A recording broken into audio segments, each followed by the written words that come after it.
नमस्कार. मी चित्रा ताम्हणकर, पुणे. लेखक श्रीयुत अशोक कोठारे लिखित आणि ई साहित्य प्रतिष्ठानतर्फे प्रकाशित महाभारत मराठी अनुवाद या ग्रंथाचं अभिवाचन करणार आहे. खंड 19 आपण सुरू करतो आहे. या खंडाचं अज्ञातवास पर्व भाग 2 असं नाव आहे आणि त्याच्यातही उद्योग पर्व आहे आणि सैन्योद्योग पर्व सुरू आज आपण करणार आहोत. भाग 1. ओम. नारायणाला लावून नमन करून नर जो श्रेष्ठ पुरुष आहे त्याचप्रमाणे माता सरस्वतीचं स्मरण करून जय असा घोष करून वैशंपायन ऋषी पुढील भाग जनमेजयाला सांगायला लागतात. वैशंपायन सांगतात की ते शूर योद्धे आता उत्तरा अभिमन्यू विवाहामुळे विराटाच्या घरचे व्याही झाल्यामुळे मोठ्या आनंदाने ती रात्र तिथे घालवतात. त्यानंतर दुसऱ्या दिवशी ते विराटाच्या राजसभेत येतात. जे वैभव श्रीमंतीनी प्रसन्न दिसत होते, रत्नांनी सजवलेल्या आसनावर ते बसतात. जी आसनं व्यवस्थितपणे रांगेत ठेवलेली होती. सुगंधी फुलांच्या माळा त्यांनी घातलेल्या होत्या. त्या सभेत मोठमोठे शक्तिशाली राजेही उपस्थित असतात. त्यातील राजा विराट आणि राजा द्रुपद समोरासमोरच्या आसनांवर बसतात. वयोवृद्ध आणि सर्वमान्य असे नृप बलराम आणि कृष्ण त्यांच्या पित्यासह तिथे उपस्थित होते. द्रुपदाच्या जवळ बसले होते सिनी वंशाचे महान राजा, त्याच्या पुत्रासह बसलेले होते. राजा विराटाच्या बाजूला कृष्ण आणि युधिष्ठिर बसले होते. द्रुपदाचे सगळे पुत्र भीम आणि अर्जुन, माद्रीचे 2 पुत्र प्रद्युम्न, संब असे योद्धे तिथे उपस्थित होते. त्याशिवाय अभिमन्यू त्याच्या साल्याबरोबर म्हणजेच भूमिंजयासह बसलेला होता. द्रौपदीची मुलं त्यांच्या पित्या इतके शूर असलेले तिथे सोन्याने मढवलेल्या आसनांवर बसलेले होते. ते सभागृह असं वाटत होतं की जणू काही आकाशातील तारे तिथे येऊन बसलेले आहेत. त्यांच्या निरनिराळ्या मुद्द्यांवर चर्चा होत होत्या. ते सगळे राजे अधूनमधून कृष्णांची काय प्रतिक्रिया आहे तेही अजमावत होते. त्या चर्चेच्या अखेरीस पांडवांचा प्रश्न उपस्थित होतो. त्यावेळी कृष्ण त्याचं भाषण मुद्द्याला धरूनच करतो. कृष्ण म्हणतो, आपण सगळे जाणत आहात की युधिष्ठिराला द्यूतात सुवालाच्या मुलाच्या मदतीने फसवून त्याचं राज्य कौरवांनी गिळंकृत केलेलं आहे. त्यानंतर पांडवांना वनवास आणि अज्ञातवास भोगावा लागलेला आहे. त्या सगळ्या अडचणींच्या काळात त्यांनी आपली एकी कायम ठेवून त्या परिस्थितीला यशस्वीरित्या तोंड दिलेलं आहे. ते आपण सगळे जाणता आहात. अतिशय कठीण परिस्थितीतून ते गेले आणि शेवटचं वर्ष तर फारच बिकट होतं. त्यातूनही ते यशस्वीरित्या बाहेर पडलेले आहेत. आता आपल्याला सगळ्यांनाच दाखवायचं आहे की दुर्योधन आणि युधिष्ठिर ह्यांच्यातील समझोता कसा साध्य करायचा. चांगुलपण आणि नैतिक अधिकार ह्यांची सांगड घालून त्यांच्यातील दुरावा कसा नष्ट करावा हा आपल्या सगळ्या राजांच्या पुढे विषय आहे. सत्वगुणी युधिष्ठिराला अयोग्य मार्गाने काहीही साध्य करायचं नाही आहे. न्यायाने जे त्यांच्या हक्काचं आहे ते त्यांना मिळालं पाहिजे. काही नाही तरी 1 गाव मिळालं तरी चालेल असं तो पांडव बोलतोय. कौरवांनी पांडवांची वारसा हक्काची मालमत्तासुद्धा लुबाडलेली आहे. त्यांना हाल अपेष्टा सहन करायला लागलेले आहेत, केवळ कारण ते नैतिकतेच्या मार्गानेच जाण्याचा निर्धार करून आहेत म्हणून. धृतराष्ट्राचे मुलगे पांडवांना सरळ सरळ लढाईत तोंड देण्यास काही तयार नाही आहेत आणि म्हणूनच हे सगळं होत आहे. पांडव मात्र त्यांच्या बाहुबलाने त्यांची मिळकत वाढवू शकतात. हा त्या 2 चुलत भावंडांच्यात फरक आहे. आपण सगळे चांगलेच हे जाणता आहात की कौरव त्यांच्या लहानपणापासून पंडूंच्या मुलांचा द्वेष करत आहे. हे सगळ्यांना माहिती पण आहे. भीमाला मारण्यासाठी तर कितीतरी योजना दुर्योधनाने आखल्या, त्याची माहिती सगळ्या राजांना आहे. कपट कारस्थान करण्याशिवाय कौरव दुसरं काही करतच नव्हते. तुम्ही सगळे राजे सुज्ञ आहात म्हणून मी तुम्हाला विनंती करतो की तुम्ही एकटे आणि एकत्र असा विचार करून ठरवा की पांडवांनी त्यांची मिळकत मिळवण्यासाठी काय केलं पाहिजे. पांडवांचा सत्वशील मार्गावर गाढ विश्वास आहे.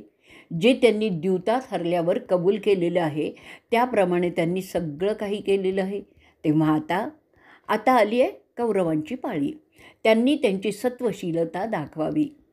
जर कौरव त्याप्रमाणे वागले नाहीत तर त्यांचा विनाश करण्याशिवाय पांडवांना दुसरा पर्याय उरणार नाही. त्याची जबाबदारी संपूर्णपणे धृतराष्ट्रावरच असेल. आपण समजत असाल की ते संख्येने फार कमी आहेत, कौरवांची संख्या अधिक आहे, तर असं समजण्याचं कारण नाही. कारण आजपर्यंत जे सत्वशील कार्य पांडवांनी केलेलं आहे त्यामुळे त्याच्या बाजूने बरेच सत्यावर विश्वास असलेले राजे लढण्यासाठी तयार होतील असं एकंदर चित्र आहे. त्याशिवाय पांडवांचं युद्ध सामर्थ्य मोठं आहे. त्यांच्याकडे असलेली विविध अस्त्र शस्त्र ज्याचा अनुभव आपण विराटाच्या जनावरांना वाचवण्यासाठी जे अर्जुनाने पराक्रम दाखवलेला आहे ते पाहूनच स्पष्ट होतं. तो एकटा सगळ्या कौरवांच्या सैन्याला, ज्याच्यात भीष्म, द्रोण, कृप आणि कर्ण होते, त्या सगळ्यांनाच भारी गेलेला आहे. त्याशिवाय सगळे कौरव सैन्य हतबल झालेलं होतं. त्यामुळे पांडव कौरवांना सहजपणे पराजित करू शकतील आणि त्यानंतर कौरवांचं राज्यसुद्धा ते ताब्यात घेतील. हे सगळं कौरवांना जर समजत नसेल तर त्यात त्यांच्या अदूरदृष्टीचा प्रभाव आहे हे आपण लक्षात घेतलं पाहिजे. परिस्थिती त्या थराला जाऊ नये अशी युधिष्ठिराची फार इच्छा आहे. म्हणून आपण इथे जमलेलो आहोत की काय करावं म्हणजे मोठा नरसंहार टाळता येईल. त्या कामासाठी कोणी प्रतिष्ठित सर्वमान्य राजा जर कौरवांना चांगल्या प्रकारे समजावून सांगत असेल की त्यांनी पांडवांचं गिळंकृत केलेलं राज्य त्यांना प्रतिष्ठितपणे देऊन टाकावं, तर मग आपल्यातील कोण त्यासाठी तयार आहे ते ठरवण्यासाठी आपण इथे जमलेलो आहोत. कृष्णाच्या त्या मुद्देसूद भाषणानंतर त्यांची ज्येष्ठ बंधू बळीराम काहीतरी बोलण्यासाठी उठतो, पण तो भाग आपण थोड्या वेळाने करणार आहोत. आणि अशा रीतीने उद्योग पर्वातील सैन्योद्योग पर्व भाग पहिला इथे संपलेला आहे. भाग दुसरा, बलराम बोलण्यास उठतो. आपण सगळ्यांनी गदाच्या ज्येष्ठ भावाचं भाषण ऐकलं आहे. शहाणपणा आणि गुणवत्ता ह्यांनी ते परिपूर्णच होतं. त्याचं भाषण युधिष्ठिर आणि दुर्योधन या दोघांच्याही दृष्टीने योग्य वाटत होतं. त्याप्रमाणे हे शूर योद्धे पंडूंची मुलं त्यांच्या वारसा हक्कातील अर्ध राज्य सोडायला देखील तयार आहेत, फक्त दुर्योधनासाठी. त्या न्यायाने कौरवांनी सुद्धा त्यांच्या हक्कातील अर्धा भाग पांडवांसाठी सोडायलाच पाहिजे असं तर अपेक्षितच आहे. अशा प्रकारे त्यांच्यातील तेढ मोठ्या आनंदाने संपुष्टात येईल असंही अपेक्षित आहे. असं अपेक्षित आहे की ते झाल्यानंतर जर दोघे त्यात समाधान मानून शांत राहिले तर उत्तमच आहे. परंतु जर ते तसं झालं नाही तर काय? मला वाटतंय ते शक्य आहे की नाही ते तपासण्यासाठी कोणीतरी हस्तिनापुरी गेलं पाहिजे. दुर्योधन काय समजतो ह्या प्रस्तावाबद्दल ते आपण जाणून घेतलं पाहिजे. तिथे जाऊन त्या प्रतिनिधीने पांडवांची बाजू धृतराष्ट्रापुढे मांडली पाहिजे. तो इसमही असा असेल की जो तिथे जाऊन भीष्माचार्यांचा आदर करील. द्रोण, कृपाचार्य, कर्ण, विदुर, गांधारचा मुलगा शकुनी आणि सगळ्याच कौरवबंधूंचा समाचार घेईल सन्मानपूर्वकपणे. ते सगळे मोठे बलाढ्य आहेत.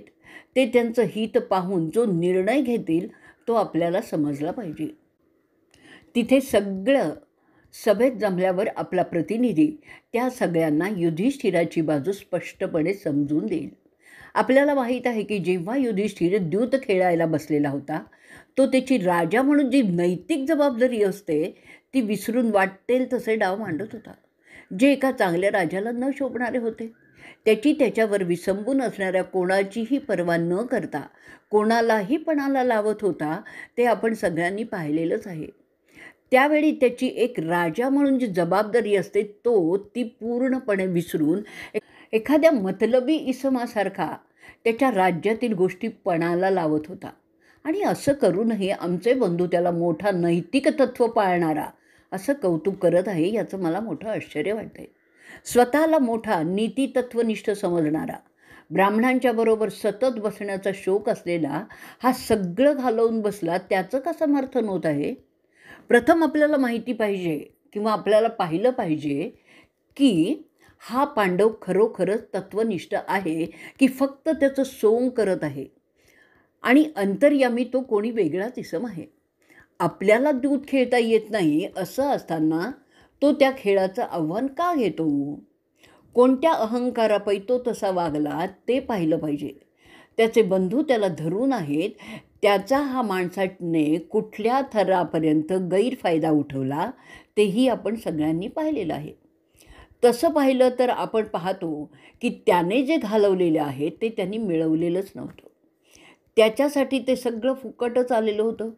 ते त्यांनी बेजबाबदारपणे फुंकलेलं आहे. इतर पांडवांवर अन्याय झालेला आहे.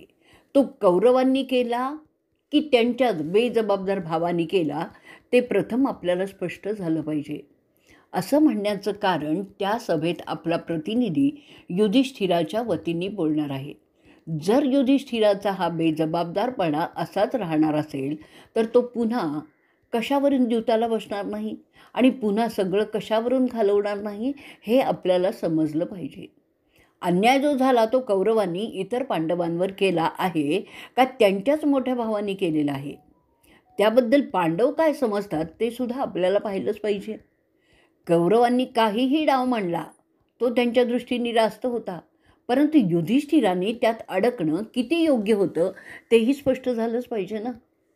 ह्या 4 भावंडांवर किंवा ह्या 4 पांडवांवर अन्याय झाला आहे हे निश्चित, पण कोणी केला ते स्पष्ट झालं पाहिजे. कारण ते स्पष्ट न करता काही तत्त्व गृहीत धरूनच आपण कौरवांची बोलणी करू लागलो तर कदाचित आपणच तोंडघाशी पडण्याची मला भीती वाटते आहे.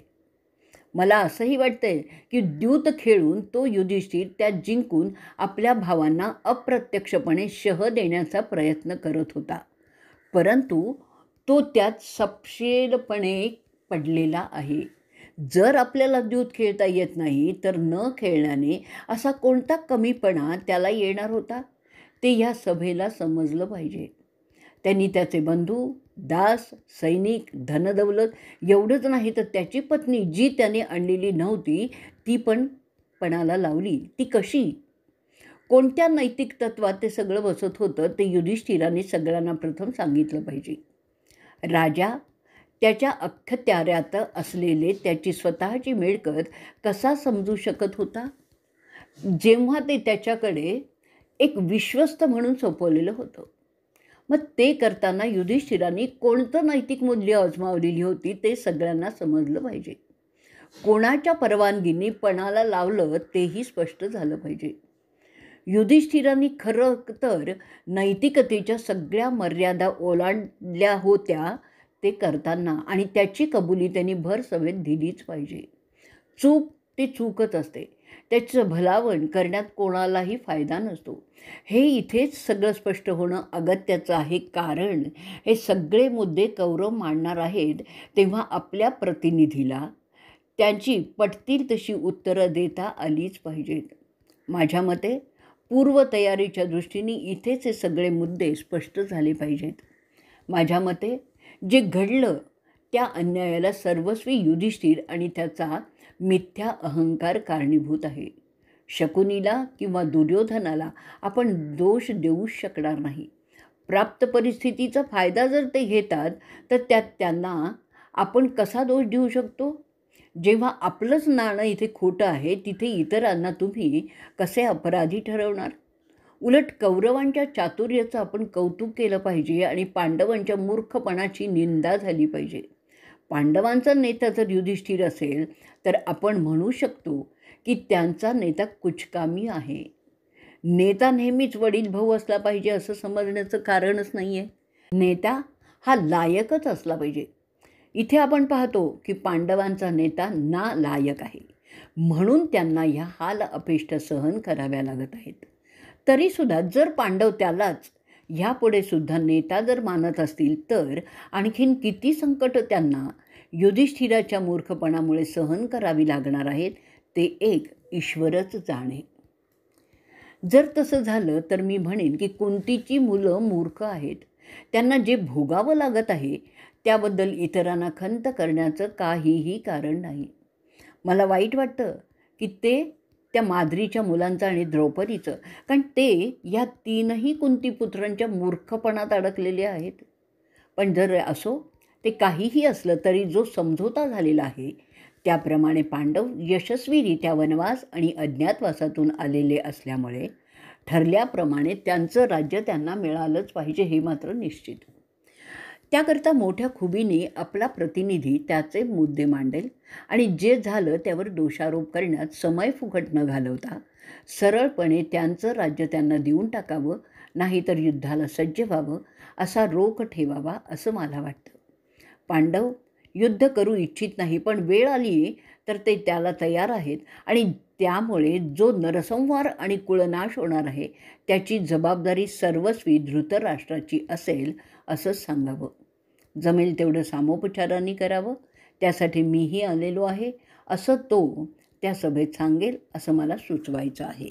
वैशंपायन पुढे सांगतात, बलराम अशा रीतीने त्याचे मुद्दे मांडत असताना सिनी घराण्याचा पुत्र एकदम उठतो आणि बलरामाला विरोध करू लागतो. पण इथेच अशा रीतीने उद्योग पर्वातील सैन्योद्योग पर्व भाग 2 संपलेला आहे. भाग 3. सत्यकी ओरडून बोलतो. माणसाचं जसं मन तसं तो बोलत असतो असं समजतात तेच खरं आहे. जगात शूर लोक आहेत, तसेच भित्रेसुद्धा असतात. पुरुषांची विभागणी ह्या 2 वर्गात होत असते. एखाद्या मोठ्या झाडाला 2 फांद्या आहेत, एकावर फुलं फळं येतात तर दुसऱ्यावर येत नाहीत. त्याचप्रमाणे माणसांच्या घराण्यातसुद्धा शूर आणि भित्रे असे दोघेही जन्मू शकतात.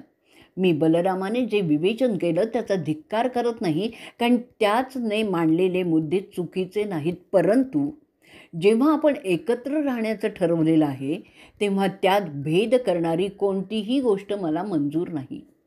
अरे कृष्णा, युधिष्ठिराचा अशा रीतीने तिरस्कार करणारं भाषण या सभेत कसं होऊ दिलं ते मला आता सांग. तसं ऐकून आपण काय मिळवणार आहोत? द्यूतात तरबेज असणाऱ्या शकुनीने युधिष्ठिराला आव्हान दिलं ते त्यांनी स्वीकारलं, ते अयोग्य होतं हे कसं स्पष्ट झालं पाहिजे? तो हरणार ते उघडच होतं, परंतु जर जिंकला असता तर ते चांगल्या मार्गाने झालं असं दाखवता आलं असतं. पांडवांना त्यांच्याकडे बोलावून त्या दबावाखाली त्याला खेळायला लावलं ते अयोग्य होतं. एका क्षत्रियाला शोभेल असं युधिष्ठिर वागला असं मला तरी वाटतंय. त्यात त्या लोकांनी कावेबाजपणा केला असं सिद्ध होतं. युधिष्ठिर खेळाच्या नियमांचं काटेकोरपणे पालन करत होता, मग तो चुकीचा कसा? त्याशिवाय आत्ता ते सर्व नियमांचं पालन करून आलेले आहेत, तेव्हा त्यांना त्यांचा हक्क न देण्याने कौरव कोणती नैतिकता दाखवत आहेत? इतर पांडवांच्या कमाईला तो पणाला लावतो तेव्हा त्या पांडवांपैकी कोणीही काहीही आक्षेप घेत नाही, म्हणजे त्याने काही अयोग्य केलं असं कसं म्हणता येईल? द्रौपदीच्या आक्षेपाला महत्त्व दिलं जात नाही, कारण पत्नी ही पुरुषाची मालमत्ता असते असं समजलं जातं. त्यामुळे युधिष्ठिराने जे केलं ते कसं चुकीचं ठरतं? जर बऱ्या बोलाने कौरव पांडवांची मालमत्ता त्यांना देतात तर ते योग्य होईल अथवा ते अयोग्य ठरणार आहे, आणि त्यासाठी पांडवांनी शस्त्र उगारलं तर ते योग्यच ठरणार आहे. भीष्माने आणि द्रोणांनी मान्य केलेलं आहे की द्यूताच्या अटीनुसार पांडवांनी सगळ्या शर्ती योग्य प्रकारे पूर्ण केल्या आहेत, तरी दुर्योधन ते मानत नाही. याचा अर्थ काय? अशा लोकांना जर फक्त बाणांचीच भाषा समजत असेल तर त्या भाषेतच आम्ही सगळे कौरवांशी बोलायला तयार आहोत. आम्ही त्यांना जमिनीवर आडवं पाडून पांडवांची माफी मागण्यास भाग पाडू. जर तरी त्यांनी त्यांचा हट्ट सोडला नाही तर त्यांना आम्ही यमाकडेही पाठवून देऊ. परंतु त्यासाठी युधिष्ठिराने तो युद्धाचा निर्णय मात्र घ्यायला पाहिजे. पांडवांच्या वज्रास्त्रापुढे ते टिकणारच नाहीत. अर्जुनापुढे कोण उभा राहू शकतो? कृष्णाच्या सुदर्शन चक्रापुढे कोण राहू शकतो? कोण भीमापुढे उभा राहू शकतोय? ज्या कोणाला त्याच्या जीवाची कदर आहे ते कोणीही नकुल आणि सहदेव यांच्या वाटेला देखील जाणार नाहीत, हे आम्ही सगळीजणं जाणतो आणि बाकीही सगळे जाणतात. त्याशिवाय मित्रांपैकी दृष्टद्युम्न, अभिमन्यू, गद, प्रद्युम्न, शंभ असे आम्ही सगळेच आहोत ना कौरवांना जाब विचारण्यासाठी. आम्ही धृतराष्ट्राचे सगळे पुत्र मारून टाकू आणि पांडवांना मात्र त्यांचा हक्क मिळवून देऊ. जे आम्हाला मारण्यासाठी येत आहेत त्यांना मारण्यात आम्हाला पाप लागत नाही. परंतु ह्यापुढे शत्रू पक्षापुढे भीक मागण्याचे विचारसुद्धा पांडवांच्या मनात आले नाही पाहिजेत. मला खात्री आहे सगळे माझ्या मताशी सहमत होतील. आम्ही शकुनीला, कर्णाला त्या युद्धात मारणारच आहोत. पांडवांना त्यांचं राज्य मिळेल, नाहीतर कौरव धारातीर्थी पडलेले दिसतील. अशा रीतीने उद्योग पर्वातील सैन्योद्योग पर्व भाग 3 इथे संपलेला आहे. भाग 4. आता द्रुपद बोलायला उठतो. तो सभेला सांगतो, अहो महायोद्ध्यांनो, जसं तुम्ही सगळे समजता, हा दुर्योधन पांडवांची त्याला ऐती मिळाली संपत्ती सहसा सोडणार नाही हे प्रथम लक्षात घ्या. तरीही एक उपचार म्हणून आपण शिष्टाई करण्याच्या गोष्टी करत आहोत. तसंच आपण लक्षात हेही घेतलं पाहिजे की आज तो राजा म्हणून कुरु राज्यात बसलेला आहे. तो धृतराष्ट्र त्याच्या लाडक्या मुलाच्या तालावरच चालणार आहे. त्याचप्रमाणे भीष्म आणि द्रोणसुद्धा त्याच्या म्हातारबुद्धीने तसेच करणार आहेत. कर्ण आणि शकुनी त्यांच्या पापबुद्धीने दुर्योधनाला सल्ला देणार आहेत. बलराम जे बोलला ते मला पटतंय आणि त्याप्रमाणे हा मामला सोडवला गेला पाहिजे. तरीही तो जे काही बोलला आहे की कौरवांशी गोड भाषा वापरावी, हे मात्र मला मान्य नाही, कारण त्यांना ती भाषा समजणारच नाही आहे. द्या नाही तर युद्धाला तयार व्हा, अशीच भाषा सुरुवातीपासून असावी असंच मला सुचवायचं आहे. सज्जनांशी जी भाषा वापरात असते ती दुर्जनात वापरली तर ते मूर्खपणाचं ठरतं. आणि त्यासाठीच कौरव हे दुर्जन आहेत, म्हणून त्यांच्याशी तशीच भाषा शिष्टाई करताना सुद्धा असावी. दुर्जनाशी समजवण्याच्या भाषेत सांगितलं तर तो आपल्याला कमजोर समजतो आणि म्हणूनच त्यांच्याशी दादागिरीचीच भाषा सुरुवातीपासून ठेवावी असं माझं म्हणणं आहे. त्याशिवाय उद्याच्या लढाईची तयारी करण्यास सुरुवातही केली पाहिजे. आपल्या दोस्त राज्यांना त्याबद्दलचे निरोप पाठवण्यास सुरुवातही केली पाहिजे. शल्य, दृष्टकेतू, जयसेन, कैकेय यांना त्याबद्दलचे निरोप गेले पाहिजेत. आपण लक्षात ठेवलं पाहिजे की कौरवसुद्धा युद्धाची तयारी करत असणारच. समविचाराचे लोक जो प्रथम बोलावेल त्याला मदत करतात, ते आपण लक्षात घेतलं पाहिजे. आणि म्हणून आपण सगळ्यांना प्रथम संपर्क केला पाहिजे. माझ्या मते शल्याला आपण प्रथम संपर्क करावा. त्याशिवाय त्याच्या मांडलिक राजांनासुद्धा संपर्क केला पाहिजे. पूर्व किनाऱ्यावर असलेला भागदत्त, हारधिक्य, अहुक, मल्य देशाचे राजे जे आपल्याला समजून घेतात. रोचमन, बृहंत, सेनाबिंदू यांना निरोप गेले पाहिजेत. वल्लिक, मृजदकेश, छेडीचा राजा, सुपरश्व, सुवाहू आणि महान योद्धा पौरव हे आपल्या बाजूने असले पाहिजेत. त्याशिवाय पश्चिमेकडील शकराजे, पल्लव, दरदर, सुररी, नदीज, राजा कर्णवेस्त, नील, वीरधर्म, दुर्जय, दंतवक्र, रुक्मी आणि जनमेजय आपल्या बाजूला असलेच पाहिजेत. अशद, वायुवेग, राजा पूर्वपाली, भूरितेज, देवक, एकल्य, त्याचे सगळे पुत्र, क्रौशराजे आपल्याकडे पाहिजेत. क्षेममूर्ती, कंबोज राजा, पश्चिम किनाऱ्यावरील रिचिक टोळ्या आपल्या बाजूला असल्या पाहिजेत. काशी नरेश, वायव्येस असलेल्या 5 नद्यांचे सगळे राजे आपल्याकडे पाहिजेत. कृथ राजा, त्याचा पुत्र आपल्याला पाहिजे. त्याशिवाय उत्तरेकडील पर्वतराशीत असलेले राजेसुद्धा आपल्या बाजूला असले पाहिजेत. जनक आणि शुशुर्मन राजा आपल्या बाजूला येईल, कारण आपण त्याला क्षमा केली होती. मनीमन, पोतिमत्स्यक, दृष्टकेतू, पंसूचा राजा, पौंड्र, दंडधर, बृहत्सेन, अपराजित, निषाद, श्रेणीमत, वसुमत, बृहद्वल, वाहू, राजा समुद्रसेन, त्याचा पुत्र उद्धव, क्षेमक, राजा वतधन, श्रुतायुस, द्रुधायू, शल्वाचा मुलगा, कलिंग देशाचा राजा, कुमार हे सगळे लढण्यात अव्वल आहेत, म्हणून त्यांना कौरवांच्या आधी आपलं निमंत्रण गेलं पाहिजे. मला सुचली ती सगळी नावं मी इथे सांगतोय. त्यासाठी आपला एक ज्ञानी ब्राह्मण त्या कामासाठी पाठवण्याची व्यवस्था करा. त्यांनी कशा प्रकारे ह्या राजांना युद्धासाठी सामील होण्यासाठी पडायचं आहे ते चांगलं शिकवूनच ठेवावं. शिष्टाई करताना भीष्मांशी कसं बोलायचं, द्रोणांशी कसं बोलायचं आणि दुर्योधनाशी कसं बोलायचं ते चांगलं ठरवूनच घ्यावं.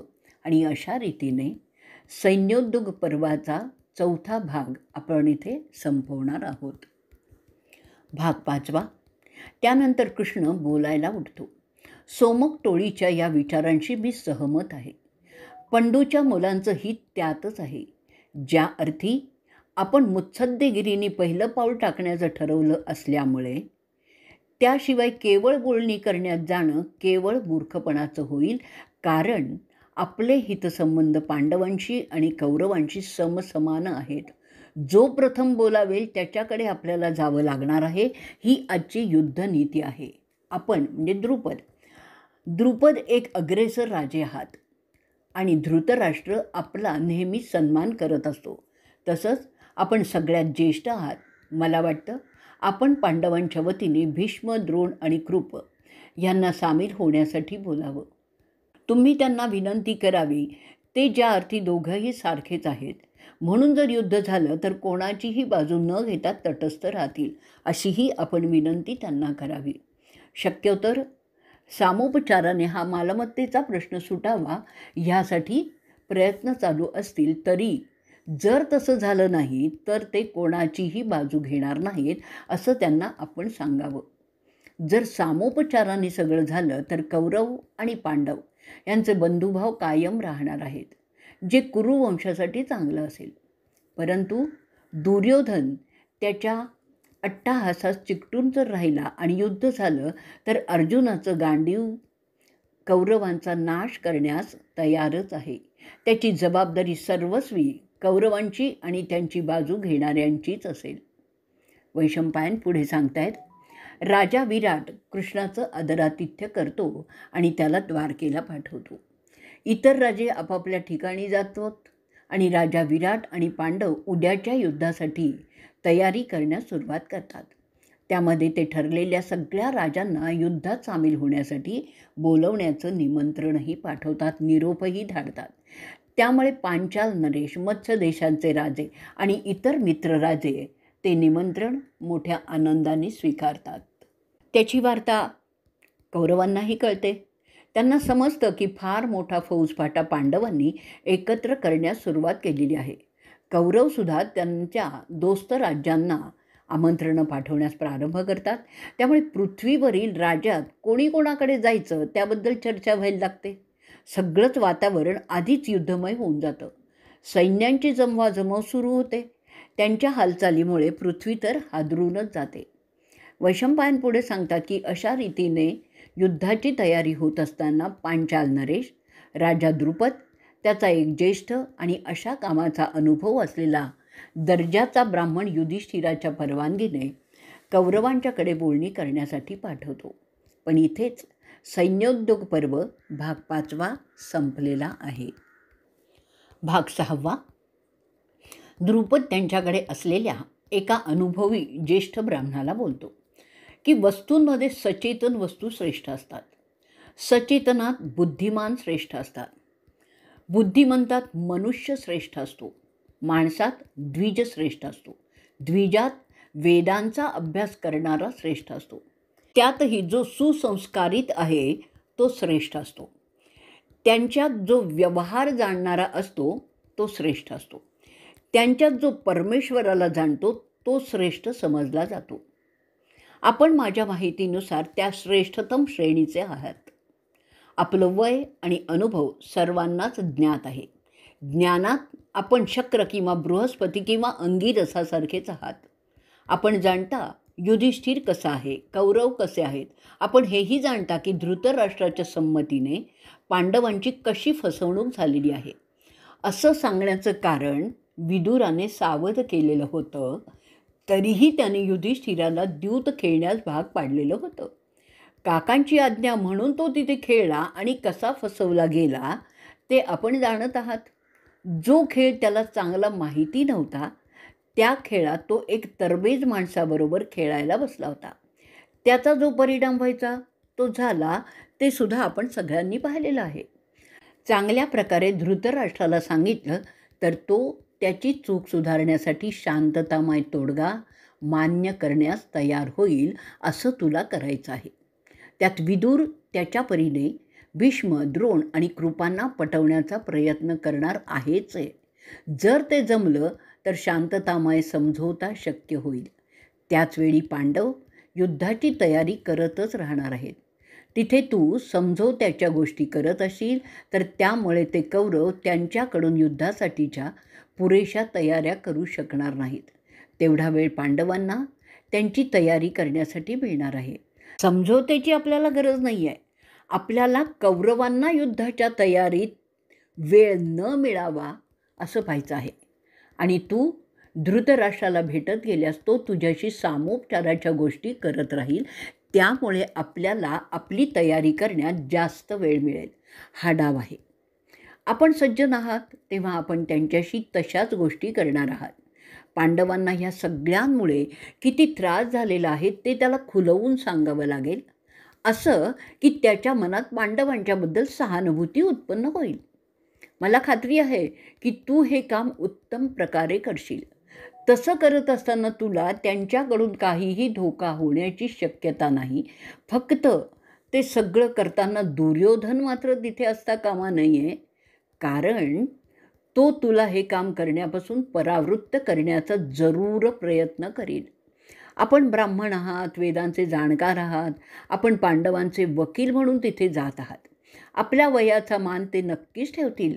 तेव्हा आपण लवकरच कौरवांच्या कंपूत जाण्याची तयारी करावी. पुष्य नक्षत्राच्या मुहूर्तावर ज्याला जय असं नाव आहे आपण निघणार आहात. वैशंपायन पुढे सांगतात, अशा रीतीने पढवून तयार केलेला तो चतुर ब्राह्मण हस्तिनापुराला निघतो. मुत्सद्देगिरीत प्रवीण असा तो वयोवृद्ध ब्राह्मण त्याच्या शिष्यगणाबरोबर कुरु घराण्याच्या अड्ड्यावर पांडवांचं भलं करण्यासाठी निघतो. आणि अशा रीतीने सैन्योद्योग पर्व भाग 6 इथे संपलेला आहे. भाग 7 वैशंपायन पुढे सांगतात की द्रुपद राजा त्या ब्राह्मणाला हस्तिनापुरी पाठवल्यानंतर त्याचे संदेशवाहक निरनिराळ्या देशांच्या राजांकडे युद्धात सामील होण्याचं आमंत्रण देण्यासाठी पाठवतो. अर्जुन द्वारकेला निघतो.